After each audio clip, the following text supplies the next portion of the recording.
కొన్ని రోజుల నుంచి చెవుల్లో జోరీగల్లా సౌండ్ చేసిన బైకుల మోత ఆగింది. అంతా నిశ్శబ్దమైంది.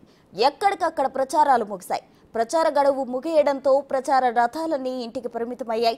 అధికార ప్రతిపక్షాల మధ్య మాటల యుద్ధానికి తెరపడింది. ఆరోపణలు, విమర్శల పర్వం హద్దులు దాటింది.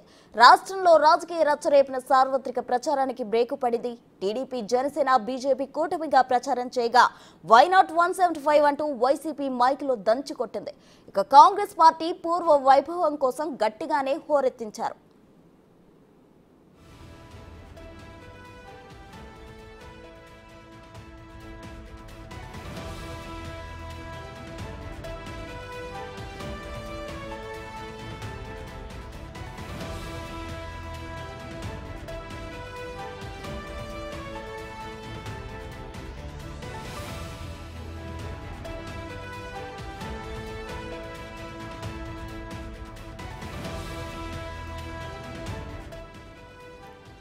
మేమంతా సిద్ధం పేరుతో బస్సు యాత్ర చేశారు జగన్మోహన్ రెడ్డి. 22 రోజుల పాటు 2100 కిలోమీటర్ల మేర బస్సు యాత్ర చేశారు. 86 నియోజకవర్గాల మీదుగా బస్సు యాత్ర సాగింది. 17 బహిరంగ సభల్లో పాల్గొన్నారు సీఎం జగన్. 6 ప్రత్యేక సమావేశాలకు హాజరయ్యారు. 9 చోట్ల భారీ రోడ్ షోలు నిర్వహించారు. ఇడుపురపాయలో ప్రారంభమైన బస్సు యాత్ర టెక్కలిలో ఎండైంది. తరువాత గత నెల 28వ తేదీ నుంచి నేటి వరకు నిర్విరామంగా రోజుకు 3 సభల చొప్పున సుడిగాలి ప్రచారం చేశారు.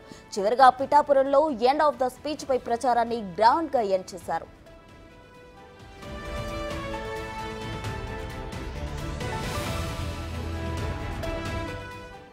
ఇక కూటమి పార్టీలు సైతం ప్రచారాలపై గట్టిగానే ఫోకస్ చేశాయి. ఈ ఏడాది జనవరి నుంచి 114 నియోజకవర్గాల్లో చంద్రబాబు సుడిగాలి పర్యటనలు చేశారు.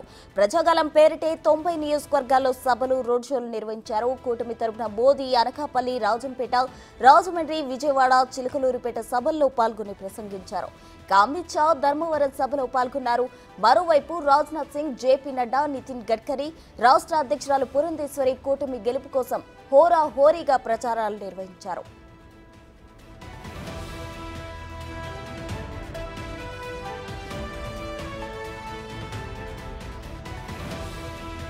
పొత్తులో భాగంగా వెళ్తున్న పవన్ కళ్యాణ్ కాకినాడ సభతో ప్రచారానికి ఎండ్ కార్డ్ వేశారు. రాష్ట్ర వ్యాప్తంగా 42 నియోజకవర్గాల్లో పాల్గొన్న పవన్ అభ్యర్థులను గెలిపించాలని ప్రసంగించారు. ఇక యోగాలం పేరుతో పాదయాత్ర చేసిన లోకేష్ 6 సభల్లో పాల్గొని కూటమి మద్దతుకు అభ్యర్థించారు. ఇక మంగళగిరి, కుప్పంలో టీడీపీ గెలుపు కోసం భువనేశ్వరి భారీ సభలు నిర్వహించారు.